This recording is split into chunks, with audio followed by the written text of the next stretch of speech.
Hi friends, good evening. Welcome to LTX classes. ఈరోజు మనం burning ఇష్యూస్లో భాగంగా COP28 సమ్మిట్ నిన్నటి నుండి స్టార్ట్ అయింది కదా. దాంట్లో first day loss and damage fund గురించి ఒక డెసిషన్ తీసుకొని ఇనిషియేటివ్ స్టార్ట్ చేయడం జరిగింది. సో దాని గురించి కంప్లీట్ డీటెయిల్స్ని మనం డిస్కస్ చేద్దాం. Before going to start the session today, ఒక important announcement from LTX classes ఏంటంటే, blockbuster year end offer అనేది ఇవ్వడం జరుగుతుందన్నమాట ఎల్టీఎక్స్ క్లాసెస్ నుండి. సో ఇదేంటి ఇయర్ ఎండ్ ఆఫర్ అంటే, lowest ever fee on UPS infinity program. UPS infinity program మీకు తెలుసు, ఆన్లైన్ అండ్ ఆఫ్లైన్ మోడ్స్లో ఇవ్వడం జరుగుతుంది ఎల్టీఎక్స్ క్లాసెస్ నుంచి. ఆఫ్లైన్ వచ్చేసి వైజాగ్ బ్రాంచ్లో అవైలబుల్గా ఉంది మనకి. ఆన్లైన్ యాక్చువల్గా ఫీ వచ్చేసి 60,000 రూపీస్. బట్ దీన్ని లోయెస్ట్ ఎవర్ ఫీ అన్నాం కదా, 45,000కే మీకు ఇవ్వడం జరుగుతుంది. అండ్ ఆఫ్లైన్ ఫీ వచ్చేసి యాక్చువల్గా 1,00,000 రూపీస్, కానీ మీకు అది 75,000కే ఇవ్వడం జరుగుతుంది. అండ్ ఈ రెండు, బోత్ ఆన్లైన్ అండ్ ఆఫ్లైన్ కూడా మీకు లైఫ్ టైం వ్యాలిడిటీతో ఇవ్వడం జరుగుతుందన్నమాట. అండ్ ఈ blockbuster year end offer వచ్చేసి మీకు valid till 15th December. So మీరు ఈ కోర్సెస్కి ఈ తక్కువ ఫీకి మీరు తీసుకోవాలి అని అనుకుంటున్నట్టయితే యూపీఎస్ ఇన్ఫినిటీ ప్రోగ్రామ్ని 15th December లోపు పే చేసి తీసుకోవచ్చు. So utilize this offer for those who are preparing for UPSC exams. And for more details you can contact this number or else you can visit our website ltxclasses.com. ఓకేనా? And let us start the burning issues today. ఈరోజు ఏంటంటే COP28 summit, and దాంట్లో భాగంగా ఉన్నటువంటి న్యూస్లో ఉన్నటువంటి thing ఏంటంటే loss and damage fund. So దీని మీద మనకి యూపీఎస్సీ ప్రిలిమ్స్ తీసుకున్నా, లేదా state public service commission exams తీసుకున్నా, ప్రిలిమ్స్ పాయింట్ ఆఫ్ వ్యూలో కానీ మెయిన్స్ పాయింట్ ఆఫ్ వ్యూలో కానీ చాలా చాలా ఇంపార్టెంట్ టాపిక్ ఎన్విరాన్మెంట్ కదా. ఎన్విరాన్మెంట్లో మళ్ళీ current affairs related environment topics అంటే అవి ఇంకా ఇంకా ఇంపార్టెంట్. సో దీని ఎన్విరాన్మెంట్ రిలేటెడ్ కరెంట్ అఫైర్స్లో మనకి ఇప్పుడు ఇంపార్టెంట్ థింగ్ ఏంటి అని అంటే COP28 సమ్మిట్ అనమాట. సో ఈ COP28 సమ్మిట్ గురించిన డీటెయిల్స్ని ఫస్ట్ మనం ఒకసారి చూద్దాము, అండ్ ఆ తర్వాత మనం లాస్ అండ్ డ్యామేజ్ ఫండ్ గురించి వెళ్దాం. ఓకే, అసలు COP28 సమ్మిట్ అంటే ఏంటి? మనము ఈ సెషన్ మొత్తం అయిపోయిన తర్వాత మీకు ఏమేమి ఇన్ఫర్మేషన్ మీ దగ్గర ఉంటుంది అంటే, ఫస్ట్ లెర్నింగ్ అవుట్కమ్స్ లాగా చూద్దాము. What is COP28 summit? అసలు అది where is it being held, by whom it is held, who will be part of it, and previous and forthcoming sessions. ఇవి క్రిస్ప్గా ఫస్ట్ మన దగ్గర ఇన్ఫర్మేషన్ ఉంటే అంటే కరెంట్ అఫైర్స్లో మినిమం అడిగే క్వశ్చన్స్కి మనం ఈజీగా ఆన్సర్ చేసేయచ్చు. అండ్ ఆ తర్వాత మళ్ళీ మనం డీప్గా COP28 అంటే ఏంటి, అది ఎప్పుడు స్టార్ట్ అయింది, ఎలా జరిగింది, ఇంపార్టెంట్ సెషన్స్ ఏంటి, వాటి అవుట్కమ్స్ ఏంటి, అవంతా చూద్దాము. బట్ ఇవైతే బేసిక్ ఇన్ఫర్మేషన్ అబౌట్ COP28 అనమాట. COP28 అనే కాదు, మీరు ఏదైనా ఒక టాపిక్ చదివేటప్పుడు 5W1H అంటారు కదా, what, which, how, where, why అని. 1H అంటే హౌ అన్నట్లు. సో ఈ 5W1H కనుక మనము ఏ పర్టికులర్ టాపిక్కి మనం అప్లై చేసినా కూడా దాని గురించిన కాంప్రహెన్సివ్ ఇన్ఫర్మేషన్ని మనం గ్యాదర్ చేయొచ్చు. సో ఆ ప్రకారంగా చూద్దాం మనం. What is it, where is it being held, by whom it is conducted, who will be part of it, previous and forthcoming sessions of COP summit మనం చూద్దాము. First of all, what is it? COP28 అంటే ఏంటి? అసలు COP అంటే, COP అంటే ఏంటంటే conference of parties అనమాట. అండ్ ఇది 28 అంటున్నాము అంటే 28th session of conference of parties అని అర్థం. ఓకేనా? సో ఈ కాన్ఫరెన్స్ ఆఫ్ పార్టీస్, ఈ పార్టీస్ అన్నీ 28th టైం మీట్ అవుతున్నాయి కాబట్టి దాన్ని మనం COP28 అని చెప్పి పిలుస్తాము. ఈ COP28 యొక్క హోస్ట్ అంటే ఇది ఎక్కడ కండక్ట్ చేస్తున్నారు అని అంటే, యునైటెడ్ అరబ్ ఎమిరేట్స్ అంటే దుబాయ్లో, యుఏఈలో కండక్ట్ చేయడం జరుగుతుందన్నమాట. It is being held in UAE, United Arab Emirates, లేదా దుబాయ్ అని అన్నా మనం అదే కరెక్ట్ ఆన్సర్గా పెట్టాల్సి ఉంటుంది. ఓకేనా? So by whom it is being held, అసలు ఇది దేంట్లో భాగంగా ఈ COP28 అంటే ఏంటి, ఎవరు దీన్ని పెడుతున్నారు అని అంటే, UNFCCC అంటే United Nations framework convention on climate change, అంటే క్లైమేట్ చేంజ్కి సంబంధించి ఒక కన్వెన్షన్ అనమాట. ఇది మొత్తం అన్ని యునైటెడ్ నేషన్స్ ఫ్రేమ్వర్క్ కన్వెన్షన్ అంటే మొత్తం ప్రపంచంలో ఉన్న అన్ని దేశాల ఒక కన్వెన్షన్గా మనం దీన్ని భావించవచ్చు. దీంట్లో టోటల్గా 197 పార్టీస్ ఉన్నాయి. సో ఇది ఒక major convention where all the countries were part of it అని చెప్పచ్చు అనమాట.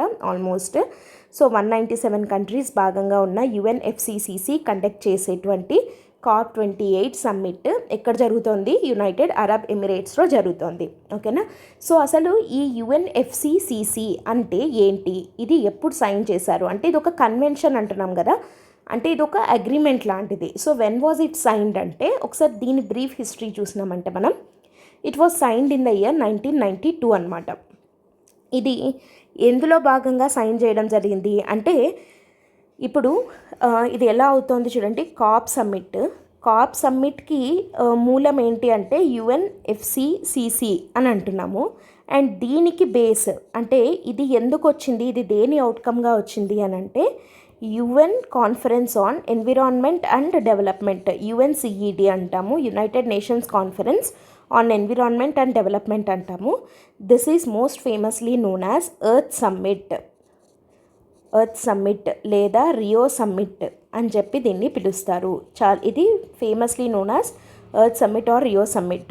United Nations conference on environment and development అనే కన్నా ఇది ఏ పేరుతోటి ఫేమస్ అయింది అంటే earth summit or Rio summit అని ఫేమస్ అయింది. సో ఈ ఎర్త్ ఆర్ రియో సమ్మిట్ లేదా రియో కాన్ఫరెన్స్ అని అంటాము. సో దీంట్లో భాగంగా 1992లో ఈ United Nations framework convention on climate change అనేది సైన్ అవ్వడం జరిగింది. అండ్ దీంట్లో భాగంగానే ఈ COP summit, conference of parties అనేది అవుతోంది.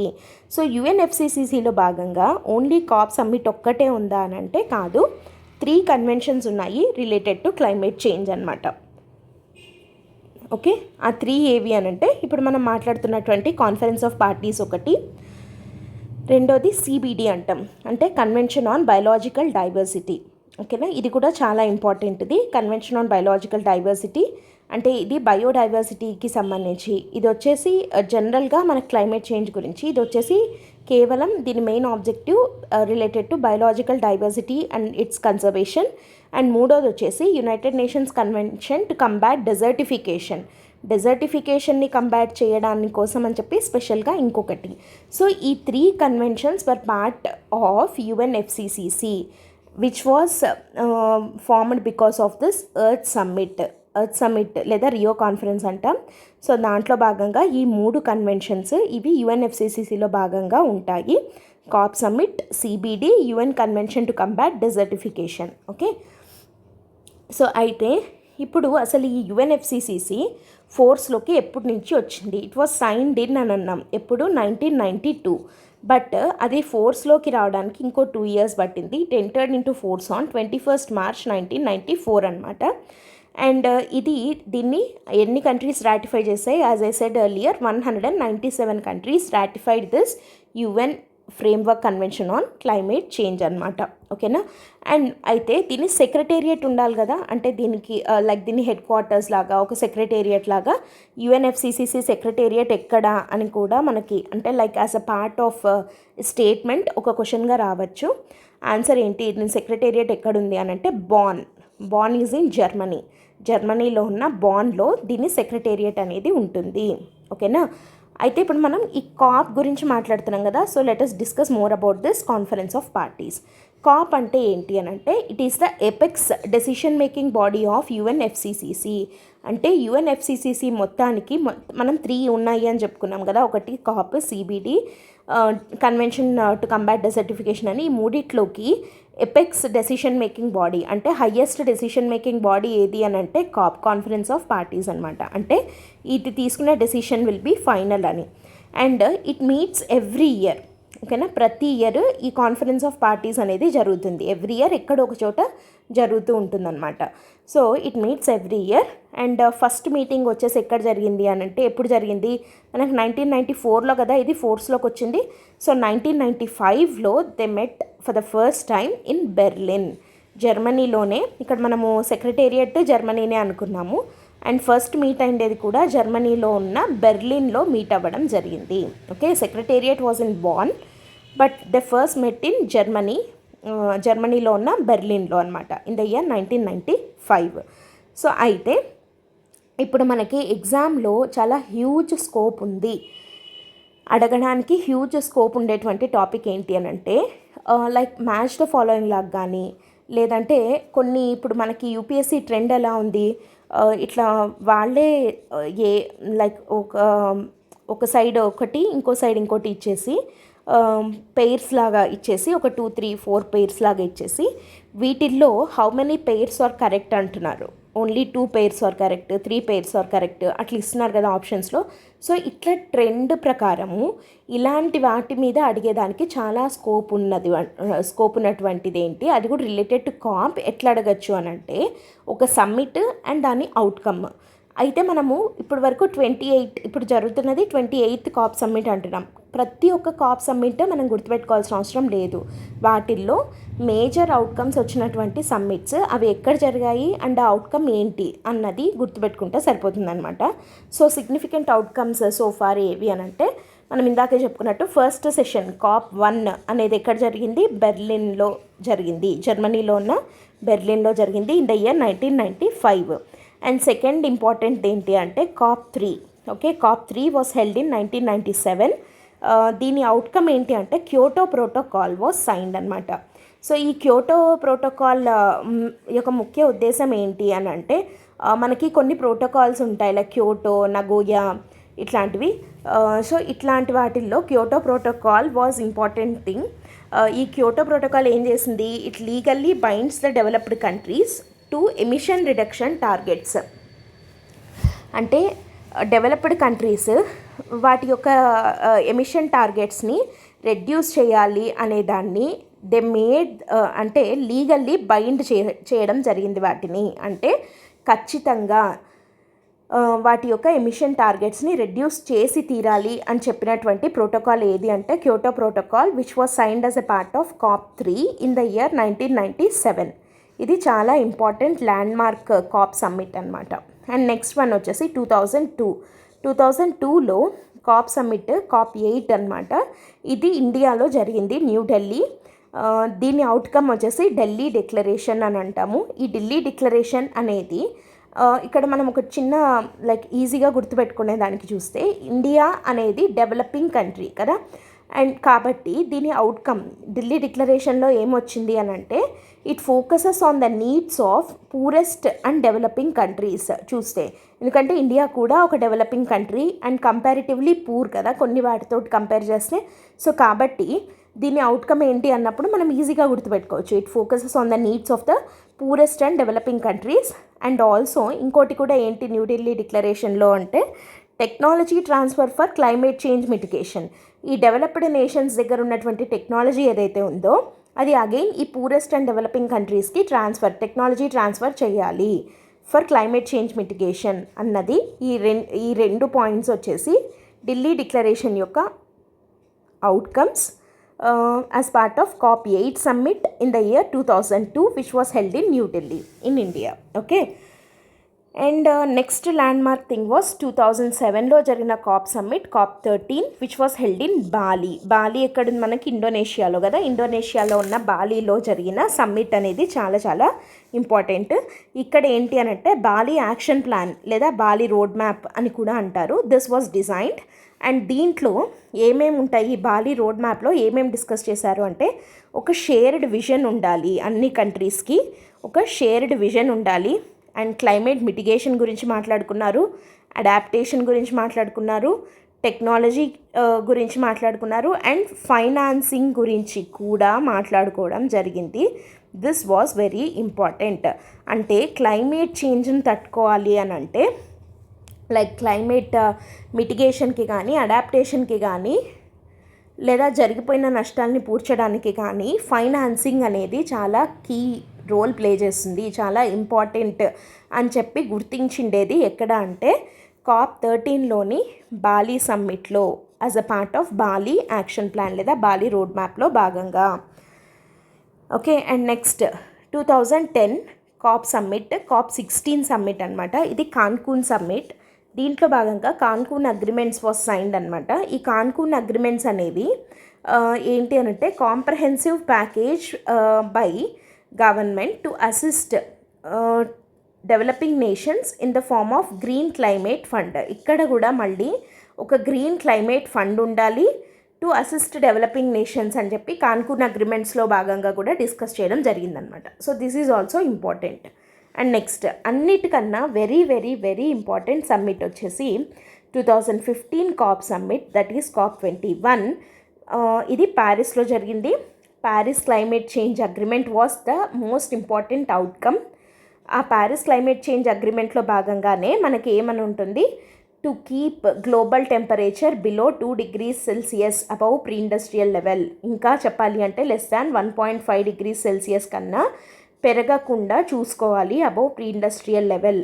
ఇప్పుడు మనం ప్రతిసారి ఎన్విరాన్మెంట్ లేదా క్లైమేట్ చేంజ్ అని మాట్లాడుతున్న every time we discuss important topic that global warming అంటున్నాం. గ్లోబల్ వార్మింగ్ అంటే నథింగ్ బట్ ఏంటి, గ్లోబల్ టెంపరేచర్ అనేది ప్రీ ఇండస్ట్రియల్ లెవెల్ కన్నా 1.5 degrees Celsius, యాక్చువల్గా 2 degrees Celsius దాటకూడదు.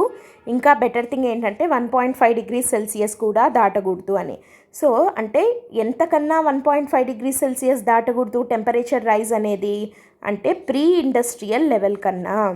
So pre industrial level అంటే ఇండస్ట్రియలైజేషన్ అవ్వక ముందు గ్లోబల్ టెంపరేచర్, యావరేజ్ టెంపరేచర్ ఎంతైతే ఉందో అంతకన్నా 1.5 degrees Celsius యావరేజ్ టెంపరేచర్ పెరగకుండా మనం చూసుకోవాలి. లేకపోతే చాలా సివియర్ కాన్సిక్వెన్సెస్ని ఎదుర్కోవాల్సి ఉంటుంది.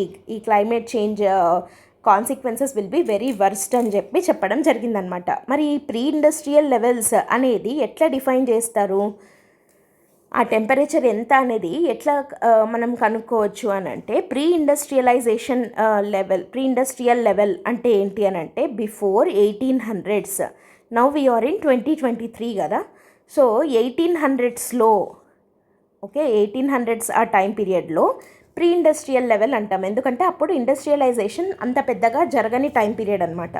సో ఈ 1800 టైం పీరియడ్లో ఎంతైతే గ్లోబల్ టెంపరేచర్ ఉందో అంతకన్నా 1.5 degrees Celsius కన్నా ఎక్కువ పెరగకుండా చూసుకోవాలి అన్నది ప్యారిస్ క్లైమేట్ చేంజ్ అగ్రిమెంట్లో ఉన్నటువంటి first topic. And second one which is very much important, that is it requires rich nations to maintain $100 billion per year funding beyond 2020 తర్వాత నుంచి.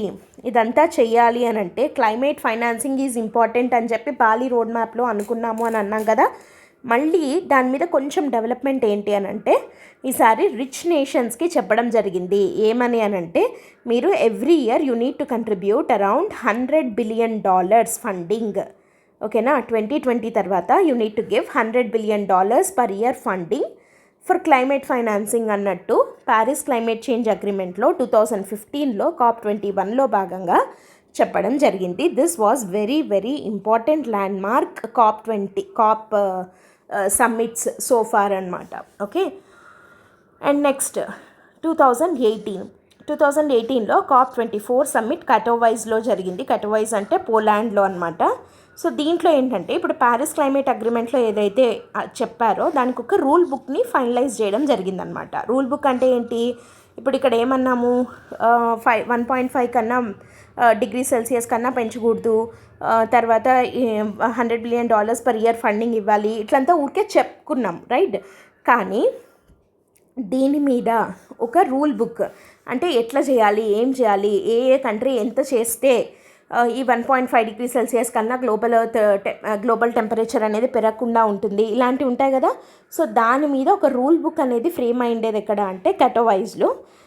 In 2018 COP24 summit this was finalized అనమాట ఈ rule book అనేది. ఈ rule book అంటే ఏంటి అంటే nothing but NDCs అంటాం కదా మనము, నేషనల్లీ డిటర్మైన్డ్ కంట్రిబ్యూషన్స్ అని చెప్పి ఇండియా కూడా NDCsని డిక్లేర్ చేయడం జరిగింది. అండ్ రీసెంట్గా వాటిని అప్డేట్ కూడా చేయడం జరిగింది. సో నేషనల్లీ డిటర్మైన్డ్ కంట్రిబ్యూషన్స్ అంటే మేము ఇంతకన్నా ఎక్కువ గ్రీన్ హౌస్ గ్యాసెస్కి కంట్రిబ్యూట్ చెయ్యము, అంటే ఇంత తగ్గించుకుంటాము అని చెప్పి ఒక ఓత్ లాగా, ఒక ప్లెడ్జ్ లాగా చెప్పడం అనమాట. This is called nationally determined contributions. ఇట్లాంటివి ఉండాలి అని చెప్పిన COP సమ్మిట్ ఏది అంటే కటోవైజ్ సమ్మిట్ ఆఫ్ పోలాండ్లో జరిగిన COP24 summit in the year 2018. And next one is COP26 2021లో జరిగింది. This was again very very important summit. ఇది గ్లాస్గోవ్లో జరిగింది. గ్లాస్గో ఎక్కడ మనకి యునైటెడ్ కింగ్డమ్లో భాగంగా ఉన్న గ్లాస్గోవ్లో COP26 జరిగింది ఇన్ ద ఇయర్ 2021. దీంట్లో వెరీ వెరీ ఇంపార్టెంట్ అవుట్కమ్స్ ఇవి రెండు ఏంటంటే, ఒకటి India announced net zero target by 2070. Net zero target అంటే కార్బన్ న్యూట్రాలిటీ అని అంటాం కదా మనం. సో ఈ కార్బన్ న్యూట్రాలిటీని ఇండియా అనౌన్స్ చేసిండేది 2070కి మేము కార్బన్ న్యూట్రల్ కంట్రీ అవుతాము అని చెప్పి ఇండియా అనౌన్స్ చేయడం జరిగింది. అంటే ఏంటి అని అంటే నెట్ జీరో ఎమిషన్స్ అంటే మనం ఎంతైతే ఎమిట్ చేస్తున్నామో, ఓకే, ఎంతైతే మనము కార్బన్ ఎమిషన్స్ చేస్తున్నామో అంతే ఈక్వల్గా దాన్ని ఆఫ్సెట్ చేస్తాము. అంటే అప్పుడు ఏమవుతుంది, నెట్ జీరో అవుతుంది కదా. సో అంటే ఎంత ఎమిట్ చేస్తామో అంత ఆఫ్సెట్ చేయగలుగుతాము అని అంటే ఇక్కడ మనం ఇండియా అంటే ఏం అగ్రీ చేసినట్టు, ఒకటి ఎమిషన్స్ని తగ్గిస్తాము అండ్ ఆఫ్సెట్ చేయడం పెంచుతాము. ఇవి రెండు చేస్తేనే ఇవి రెండు పాసిబుల్ అవుతాయి. అప్పుడు నెట్ జీరోని మనం అచీవ్ చేయగలుగుతాం. దీన్నే కార్బన్ న్యూట్రాలిటీ అంటాము. ఇది 2070 కల్లా India will become carbon neutral country అని చెప్పి అనౌన్స్ చేసింది India in COP21 Glasgow summit as part of COP26 అనమాట. అండ్ అంతేకాకుండా India called for phase down of coal based power. అంటే ఇప్పుడు మనకి కోల్ బేస్డ్ పవర్, మనకి ఇండియాలో ఎక్కువగా ఉండేది కోల్ బేస్డ్ పవర్ జనరేషన్ అనమాట. అంటే రెన్యూబుల్ ఎనర్జీవి ఇప్పుడిప్పుడు మనకు సోలార్ కానీ హైడ్రో కానీ ఇట్లాంటివి అవుతున్నాయి కానీ, but coal based power generation అనేది స్టిల్ ఇండియాలో ఎక్కువగా ఉంది. అండ్ ఈ కోల్ బేస్డ్ పవర్ ప్లాంట్స్ని తగ్గించాలి. యాక్చువల్గా అన్ని కంట్రీస్ డిమాండ్ చేస్తున్నవి ఏంటి అని అంటే ఫేజ్ అవుట్ అని. ఓకే, సో అంటే కంప్లీట్గా ఆపేయాలి అని చెప్పి. Okay, phase out. కానీ India call for what, phase down. అంటే మొత్తానికి ఆపేయలేము, బట్ ఫేజ్ డౌన్ అంటే కొంతవరకు తగ్గిస్తాము కోల్ బేస్డ్ పవర్ జనరేషన్ని అని చెప్పి ఇండియా గ్లాస్గో సమ్మిట్లో భాగంగా అనౌన్స్ చేయడం జరిగింది as part of COP26 in the year 2021. And next COP27 last year జరిగింది 2022లో. ఎక్కడ జరిగిందంటే షర్మెల్ షేక్, ఈజిప్ట్లో జరిగిందనమాట. ఈజిప్ట్లోని షర్మెల్ షేక్లో జరిగిన COP27 సమ్మిట్ యొక్క అవుట్కమ్ ఏంటి అని అంటే ఇప్పుడు మనకు న్యూస్లో ఉన్నటువంటి ఈ లాస్ అండ్ డ్యామేజ్ ఫండ్ అనేది ఖచ్చితంగా మనం తీసుకొని రావాలి అని చెప్పి డిసైడ్ అవ్వడం జరిగింది. And India announced long term లో ఎమిషన్ డెవలప్మెంట్ స్ట్రాటజీ. దీన్నే ఏమంటాము అని అంటే ఎల్టీ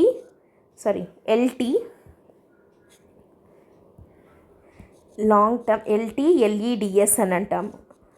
లాంగ్ టర్మ్ లో emission development strategy. This is nothing for what అంటే ఇందాక మనం చెప్పుకున్నాం కదా కార్బన్ న్యూట్రల్ నెట్ జీరో అని చెప్పి. సో నెట్ జీరో 2070కి అచీవ్ చేయాలి అని అంటే ఒక లాంగ్ టర్మ్లో low emission development strategy, low emissions తోటి India how it will be developing అని చెప్పి ఒక స్ట్రాటజీని అనౌన్స్ చేయడం జరిగింది as part of COP27 summit ఈజిప్ట్లో ఉన్న షర్మెల్ షేక్లో. అండ్ దాంతోపాటు ఇది వచ్చేసి ఇండియా పరంగా లాస్ అండ్ డ్యామేజ్ ఫండ్ పెట్టాలి అని అన్ని కంట్రీస్ అగ్రీ చేయడం జరిగింది. అండ్ థర్డ్ వన్ చూడండి, మళ్ళీ ఇది global shield financing facility was also announced.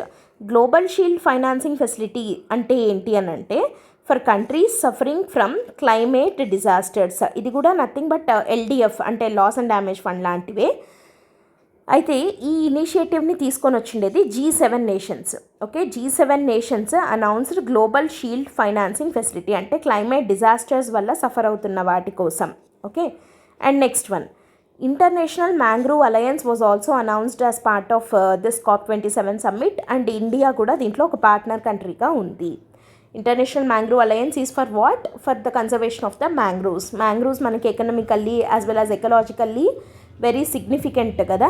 So ఈ వాటిని కన్జర్వ్ చేయడానికి ఇంటర్నేషనల్ మ్యాంగ్రూవ్ అలయన్స్ అనేది ఏర్పాటు చేయడం జరిగింది. దాంట్లో ఇండియా పార్ట్నర్గా ఉంది. అండ్ ఈ ఇనిషియేటివ్ COP27 షర్మెల్ షేక్లో జరిగిన దాంట్లో భాగంగా స్టార్ట్ చేయడం జరిగిందనమాట ఈ మ్యాంగ్రూవ్ అలయన్స్ అనేది. Okay, and next coming to now COP28. ఈ COP28 అనేది ప్రజెంట్ నిన్నటి నుండి స్టార్ట్ అయింది. 30th November to 12th December 2023 జరుగుతుంది ఈ COP28 summit at UAE, United Arab Emirates, దుబాయ్లో. అండ్ దీనికి ప్రెసిడెంట్ ఎవరు అంటే సుల్తాన్ అల్ జబీర్. అంటే హోస్ట్ ఎవరైతే ఉంటారో వాళ్ళే ప్రెసిడెంట్గా ఉంటారనమాట.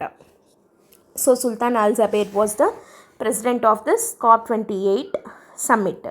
ఇప్పుడు వరకు చూసిన వాటిల్లో లాస్ అండ్ డ్యామేజ్ ఫండ్ అనే దాని గురించి మనం COP27లో చెప్పుకున్నాం, ఇది ఒకటి పెట్టాలి అని అనుకుంటున్నానని. అయితే ఇప్పుడు ఈ లాస్ అండ్ డ్యామేజ్ ఫండ్ అనేది ఎందుకని న్యూస్లో ఉంది అండ్ వాట్ ఈస్ దిస్ అన్నది చూద్దాం.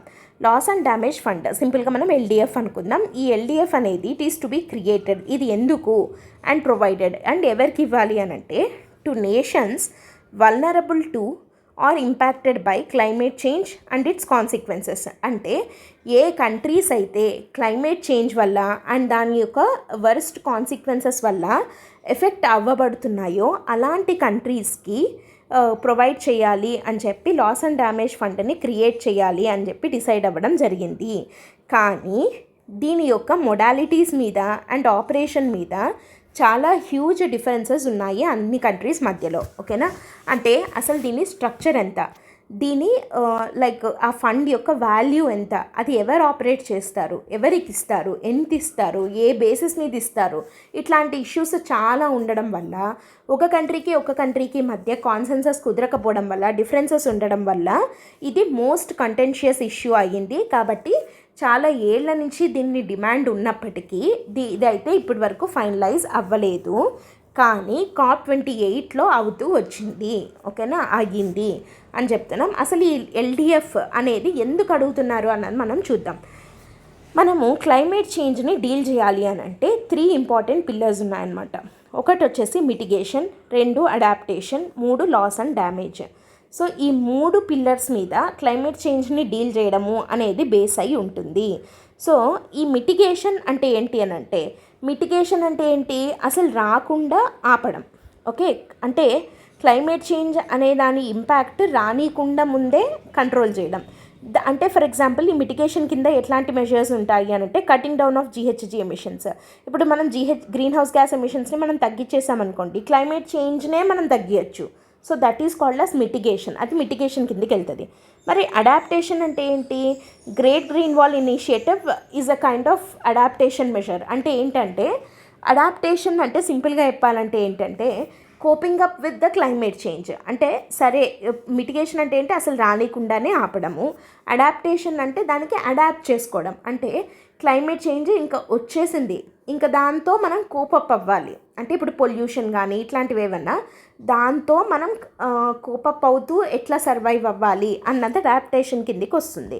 మరి లాస్ అండ్ డ్యామేజ్ అంటే ఏంటి అని అంటే మిటిగేషన్ కింద అడాప్టేషన్ కింద కాదు, it is for coping up with irreversible damage done. ఓకేనా, అంటే ఇప్పుడు అడాప్టేషన్ అనేది ఏంటి, కోపప్ అయ్యి మళ్ళీ జరిగిన డ్యామేజ్ని పూడ్చుకోవడం. ఓకే, ఇదేమో డ్యామేజ్ జరగకుండా చేసుకోవడం, ఇదేమో జరిగిన డ్యామేజ్ని మళ్ళీ కోపప్ అవ్వడం. లాస్ అండ్ డ్యామేజ్ అంటే ఇర్రివర్సిబుల్ డ్యామేజ్, అంటే ఇంకా మనం దాన్ని తిరిగి ఏం చేయలేము, అట్లాంటి ఒక డ్యామేజ్ జరిగితే అందుకే మనం దీన్ని ఏమంటున్నాం, లాస్ అండ్ డ్యామేజ్. అంటే లాస్ ఆల్రెడీ మనం నష్టం జరిగిపోయిందనమాట. లైక్ ఫర్ ఎగ్జాంపుల్ ఇప్పుడు మాల్దీవ్స్ లాంటి ఒక కంట్రీ ఉంది, ఒక ఐలాండ్ నేషన్ కదా ఇది. సో ఈ మాల్దీవ్స్ ఏంటి, కరెక్ట్గా మనకి సీ లెవెల్కి ఉంటుందన్నమాట, ఎత్తు మీద ఉండదు కదా. సో ఇట్లాంటప్పుడు ఏమవుతుంది, గ్లోబల్ వార్మింగ్ వల్ల వెరీ ఇంపాక్ట్ ఎక్కడ పడుతుంది మనకి, రైజింగ్ సీ లెవెల్ అనేది immediate consequence of global warming. So కొంచెం ఇంత సీ లెవెల్ రైజ్ అయినా కూడా the first country that will be affected will be, అంటే మాల్దీవ్స్ అనే కాదు, లైక్ చాలా ఐలాండ్ నేషన్స్ ఉన్నాయి, లైక్ టోంగో కానీ, ఫిజీ కానీ, మాల్దీవ్స్, ఇట్లాంటి స్మాల్ ఐలాండ్ నేషన్స్ ఏవైతే ఉన్నాయో అవి అఫెక్ట్ అవుతాయి, అవి మునిగిపోతాయి. సో ఆ రిస్క్ని ఓవర్కమ్ చేయడానికి ఉండాల్సిందేదే లాస్ అండ్ డ్యామేజ్ ఫండ్ అనమాట. So risk of submergence of Maldives because of the rising sea levels. So వీటి కోసం పెట్టుకోవాలి మనం ఎల్డిఎఫ్ని అని చెప్పి, అది దీని యొక్క నీడ్. అయితే దీని వెనకాల ఉన్న ప్రిన్సిపల్ ఏంటి అంటే, అసలు దీనికి డబ్బులు ఎవరు ఇస్తారు అంటే దీని వెనకాల ఉన్న ప్రిన్సిపల్ని బట్టి మనకు తెలిసిపోతుంది. That is polluters pay principle. Polluters pay principle అంటే ఏంటి అని అంటే, పొల్యూటర్స్ పే అంటే ఎవరైతే పొల్యూట్ చేస్తున్నారో వాళ్ళే పే చేయాలి. అంటే హిస్టారికల్ పొల్యూటర్స్ అంటే ఈ డెవలప్డ్ నేషన్స్ ఏవైతే ఉన్నాయో, ఇప్పుడు మనం ఇంతసేపు మాట్లాడుకుంటున్నాం కదా ఈ ప్రీ ఇండస్ట్రియల్ లెవెల్ టెంపరేచర్కి వెళ్ళాలి అని చెప్పి, అంటే ఇండస్ట్రియలైజేషన్ ఫస్ట్ స్టార్ట్ అయిపోయి డెవలప్డ్ నేషన్స్గా అయినటువంటి US కానీ, UK కానీ, యూరోపియన్ యూనియన్ ఇట్లాంటి కంట్రీస్ అన్నీ కూడా they are considered as historical polluters. ఎందుకంటే వాళ్ళు ఆల్రెడీ చేసిన పొల్యూషన్ వల్ల ఇప్పుడు పొల్యూషన్కి ఏమాత్రం కంట్రిబ్యూట్ చెయ్యని స్మాల్ ఐలాండ్ నేషన్స్ మాత్రము ఫస్ట్ సఫర్ అవుతున్నాయి. ఓకేనా, so they are the one who are suffering at the first case. So కాబట్టి వాళ్ళకు జరుగుతున్న ఈ డ్యామేజ్కి ఎవరు పే చేయాలి? పొల్యూటర్సే పే చేయాలి. That is polluters pay principle అనమాట. అయితే ఇప్పుడు ఎందుకు స్పెషల్గా మాట్లాడుతున్నాము అని అంటే, క్లైమేట్ ఫండింగ్ అనేది ఆల్రెడీ ఉంది కదా, మళ్ళీ లాస్ అండ్ డ్యామేజ్ ఫండ్ ఇట్లా ఎందుకు అంటున్నామంటే, climate financing is already there. But దీంట్లో స్పెండ్ చేసిన అమౌంట్లో 2/3 amount is being spent on cutting down of CO2 emissions. CO2 ఎమిషన్స్ని ఎట్లా తగ్గించాలి అనే దాని గురించే 2/3 అమౌంట్ని స్పెండ్ చేస్తున్నారు. అండ్ మిగిలిన 1/3 amount it is being spent on climate adaptation. అంతేగాని లాస్ అండ్ డ్యామేజ్ ఫండ్ అనే కాన్సెప్టే అక్కడ లేదనమాట. అండ్ దాంతోపాటు ఒక రిపోర్ట్ వచ్చింది. ఇది ఏంటంటే 55 వల్నరబుల్ కంట్రీస్కి సంబంధించిన ఒక రిపోర్ట్ అనమాట. వల్నరబుల్ ఇన్ ద సెన్స్ ఇందాక మనం మాట్లాడుకున్న ఈ స్మాల్ ఐలాండ్ నేషన్స్ ఇట్లాంటివి ఉంటాయి కదా, అలాంటి ఒక 55 కంట్రీస్ యొక్క మీద చేసిన ఒక రిపోర్ట్ యొక్క ఎస్టిమేషన్ ఏంటి అంటే, their combined climate linked losses in the last 2 decades ఎంత ఉంది అని అంటే, లాస్ట్ 2 decadesలో క్లైమేట్ రిలేటెడ్ లాసెస్ ఎంత అయ్యాయి అని అంటే ఎస్టిమేషన్ $525 billion నష్టం జరిగింది. అంటే ఇది ఈక్వల్ టు ఎంత అమౌంట్కి సమానం ఇది అని అంటే, వాళ్ళ యొక్క కలెక్టివ్ జీడిపి, అంటే ఆ 55 కంట్రీస్ యొక్క కలెక్టివ్ జీడిపి ఎంతైతే ఉందో అందులో 20%కి ఈక్వల్గా ఉంటుంది. అండ్ వీళ్ళ ఈ రిపోర్ట్ ప్రకారం ఇంకోటి ఏంటంటే, $525 billion నష్టం అన్నారు కదా, it may even go up to $580 billion per year by 2030. So ఇంత నష్టం జరుగుతోంది కాబట్టి ఇమీడియట్గా ఈ లాస్ అండ్ డ్యామేజ్ ఫండ్ అనే దాని యొక్క అవసరం ఉంది అని చెప్పి గుర్తించడం జరిగింది. అయితే ఒకసారి మనం దీన్ని జెనిసిస్ని చూద్దాం. ఇది ఎప్పటి నుంచి అడుగుతున్నారు అంటే, ఇట్స్ 3 decade ఓల్డ్ మూమెంట్. ఇప్పుడుది కాదు ఇది, అంటే ఇప్పుడు చేస్తున్న డిమాండ్ కాదు. 3 decade ఓల్డ్ అంటే 30 years ముందు నుంచి చేస్తున్నటువంటి డిమాండ్ అనమాట ఇది. ఫస్ట్ దిస్ వాజ్ ఇనిషియేటెడ్, అంటే ఈ డిమాండ్ని ఇనిషియేట్ చేసినటువంటి కంట్రీ, ఐలాండ్ నేషన్ ఏది అని అంటే వనూటు. సో ఈ వనూటు అనే స్మాల్ ఐలాండ్ నేషన్ అండ్ దాంతోపాటు alliance of small island states అనే ఒక గ్రూప్.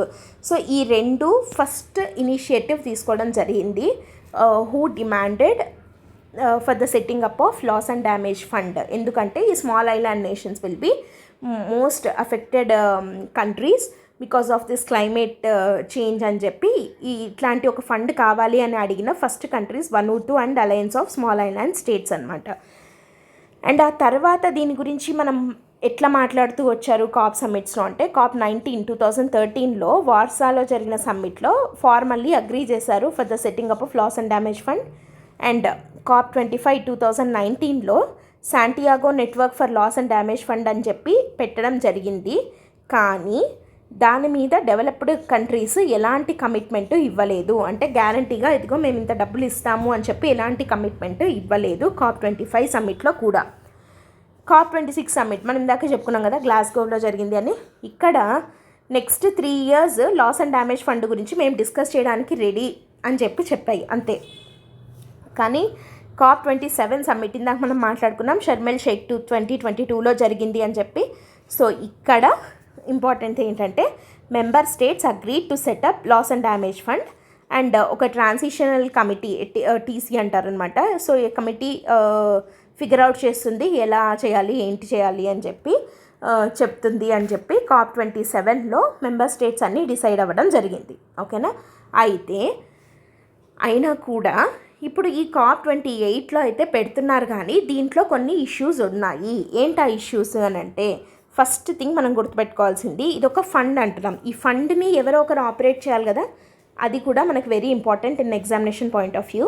సో ఎవరు ఆపరేట్ చేస్తారు ఈ ఫండ్ని, ఎవరు ఆపరేట్ చేయబోతున్నారు అంటే, world Bank will be the operational authority for this loss and damage fund.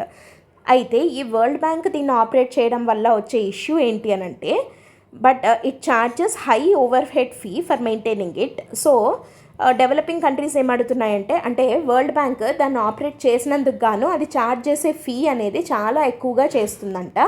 కాబట్టి డెవలపింగ్ కంట్రీస్ ఏమంటున్నాయి, అంత ఛార్జెస్ ఎందుకు మనం పే చేయాలి వరల్డ్ బ్యాంక్కి, వరల్డ్ బ్యాంక్ కాకుండా ఒక ఇండిపెండెంట్ మెకానిజం ఏదైనా పెట్టుకుందాం, ఒక ఇండిపెండెంట్ సెక్రటేరియట్ని పెట్టుకుందాము to operationalize this loss and damage fund అని చెప్పి అంటున్నాయి అనమాట. అది ఫస్ట్ థింగ్. రెండోది ఏంటంటే reluctance by many developed countries especially US. Developed కంట్రీసే కదా మనకు దీన్ని కంట్రిబ్యూట్ చేయాల్సింది, కానీ చాలా కంట్రీస్ రిలక్టెంట్గా ఉన్నాయి, అంటే ఇవ్వడానికి సిద్ధంగా లేవు మనీని. ఎస్పెషల్లీ యుఎస్ వెనకడిగేస్తుంది, కానీ major polluter, historical polluter is US, కానీ అదే ముందుకు రావట్లేదు. And next rejection of CBDR principle. CBDR అంటే ఏంటంటే కామన్ బట్ డిఫరెన్షియేటెడ్ రెస్పాన్సిబిలిటీస్. అంటే అందరిది కామన్ ప్రిన్సిపల్ ఏంటి, మనకి గ్లోబల్ వార్మింగ్ని కంట్రోల్ చేయాలి, కానీ డిఫరెన్షియేటెడ్ రెస్పాన్సిబిలిటీస్ అంటే ఇక్కడ ఏంటి అంటే ఇక్కడ ఫాలో అయ్యే ప్రిన్సిపల్ ఈజ్ ఈక్విటీ కదా. ఈక్విటీ అంటే ఏంటి, అందరికీ సమానంగా పంచకూడదు రెస్పాన్సిబిలిటీ అనేది.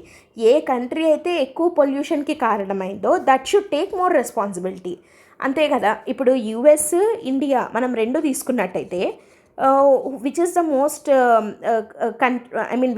Which country is the one that contributed most to the global warming అంటే ఆబ్వియస్లీ యుఎస్ఏ అంటాం. సో కాబట్టి ఆ గ్లోబల్ వార్మింగ్ని కంట్రోల్ చేసే రెస్పాన్సిబిలిటీలో US should take major stake than that of India. So ఈ డిఫరెన్షియేటెడ్ రెస్పాన్సిబిలిటీ అనేది ఉండాలి, ఇక్కడ ఈక్వాలిటీ ఉండకూడదు, ఈక్విటీ ఉండాలి అన్నది సిబిడిఆర్ ప్రిన్సిపల్. కానీ దీన్ని రిజెక్ట్ చేస్తున్నాయి డెవలప్డ్ కంట్రీస్. మేము మాత్రమే ఎందుకు ఎక్కువ తీసుకోవాలి, అందరూ సమానంగా తీసుకుందాం అన్నట్టు మాట్లాడడం. And fourth one is assessment of losses. ఈ అసెస్మెంట్ ఆఫ్ లాసెస్ అనేది ఒక పెద్ద ఇష్యూ. ఎందుకంటే ఇప్పుడు అసలు ఒక కంట్రీకి ఈ లాస్ అండ్ డ్యామేజ్ ఫండ్ కింద మనం ఏమంటున్నాము, ఫర్ ఎగ్జాంపుల్ ఇప్పుడు పాకిస్తాన్ తీసుకుందాం, అది డెవలపింగ్ నేషన్, పూర్ నేషన్ అని అనుకుందాం. పాకిస్తాన్లో ఫ్లడ్స్ వచ్చాయి, చాలా డ్యామేజ్ జరిగింది. ఇప్పుడు లాస్ అండ్ డ్యామేజ్ ఫండ్ కింద పాకిస్తాన్కి కొంత ఫండ్స్ని ఇవ్వాలి. ఇప్పుడు అసెస్మెంట్ ఎట్లా, అసలు ఎంత లాస్ జరిగింది అంటే దాంట్లో మళ్ళీ మనము లాస్ని రెండు రకాలుగా చూడాలన్నమాట. ఒకటి వచ్చేసి ఏంటంటే క్లైమేట్ చేంజ్ లింక్డ్ లాస్ ఎంత, గవర్నెన్స్ ఫెయిల్యూర్ వల్ల జరిగిన లాస్ ఎంత. ఓకేనా, అంటే క్లైమేట్ చేంజ్ వల్ల నష్టం ఎంత జరిగింది, ఫ్లడ్స్ అది, అలా కాకుండా గవర్నెన్స్ ఫెయిల్యూర్ ఇది కూడా అవుతుంది కదా. అంటే కేవలం గవర్నెన్స్ ఫెయిల్యూర్ వల్ల కూడా ఈ ఫ్లడ్స్ యొక్క ఇంపాక్ట్ ఇంకా ఎక్కువయ్యి దానివల్ల ఇంకా లాస్ పెరిగిండొచ్చు. సో ఇప్పుడు we cannot exactly differentiate the loss that happened because of the climate change and that happened because of the governance failure. So ఆ అసెస్మెంట్ అనేది ఒక పెద్ద ఇష్యూ అవుతుంది. దాంట్లో మళ్ళీ ఏమన్నా కొన్ని కంట్రీస్కి ఫేవరబుల్గా చేయడము, కొన్ని కంట్రీస్కి చేయకపోవడము, ఇట్లాంటి ఇష్యూస్ అనేవి ఎదురయ్యేదానికి ఛాన్సెస్ ఉన్నాయి అని చెప్పి కొన్ని ఈ ఎల్డిఎఫ్ గురించిన ఇష్యూస్లో కొన్ని కంట్రీస్ రైజ్ చేస్తున్నటువంటి పాయింట్ అనమాట. అండ్ నెక్స్ట్ వన్ ఏంటంటే ఇంక్లూషన్ ఆఫ్ డెవలపింగ్ కంట్రీస్. ఇది major demand by India.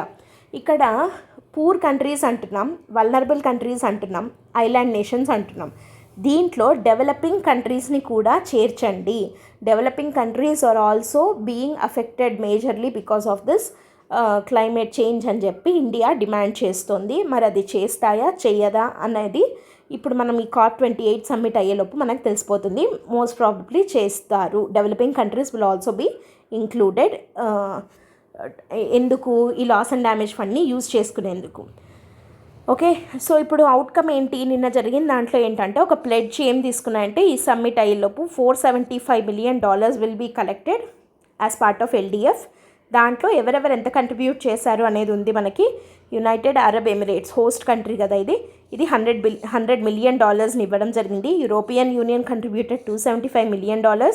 US చూడండి $17.5 million, చాలా తక్కువ. ఇందాక మనం అదే అన్నాం రిలక్టెన్స్ అని చెప్పి, సో ఇక్కడే కనపడుతోంది అది. అండ్ జపాన్ ఇది కూడా ఇంకా తక్కువే, $10 million మాత్రమే కంట్రిబ్యూట్ చేయడం జరిగింది. సో ఇదనమాట ఓవరాల్గా ఏంటంటే ఈ లాస్ అండ్ డ్యామేజ్ ఫండ్ అనేది ఇంకా ఈ COP28 సమ్మిట్ అయ్యేలోపు హోప్ దట్ ఇంకా more amount will be collected and it will be operationalized well by the World Bank. And ఉన్న ఇష్యూస్ని సార్ట్ అవుట్ చేసి నెగోషియేషన్స్ అనేవి జరిపి ప్రాపర్గా అన్ని కంట్రీస్కి హెల్ప్ అయ్యేలాగా ఉంటుంది. సో దట్ అక్కడ ఏం జరుగుతుంది, క్లైమేట్ జస్టిస్ అనేది జరుగుతుంది అని చెప్పి let us all hope. Okay, so this is a burning issue related to COP28 summit and loss and damage fund. And before going to end the session today, block buster year and offer మనం lowest ever fee అని చెప్పి చెప్పుకున్నాం కదా, అది UPSC infinity programme మీద మాత్రమే కాకుండా మీరు జిఎస్ అండ్ ఆప్షనల్ మీద కూడా యూ కెన్ 1 year వ్యాలిడిటీ తోటి తీసుకున్నట్టయితే ఆప్షనల్ కూడా ఇంక్లూడ్ అయ్యి మీకు కేవలం 35,000 రూపీస్కే మీకు ఇవ్వడం జరుగుతుంది. But it is only for 1 year అనమాట, 1 year వ్యాలిడిటీకి. అదే మీకు లైఫ్ టైం వ్యాలిడిటీ కావాలంటే UPSC infinity program you can take, but that doesn't include optional. ఓకేనా, కానీ ఇక్కడ మీకు జిఎస్ ఆప్షనల్ రెండు కలిపి 1 yearకి 35,000 మాత్రమే, చాలా చాలా లో ఫీ. అండ్ ఈ blockbuster year and offer అనేది valid till 15th December. And for more doubts, you can contact this number or else you can visit the website ldxclasses.com. Okay, that's it for today, friends. Thanks for listening. All the best. Bye.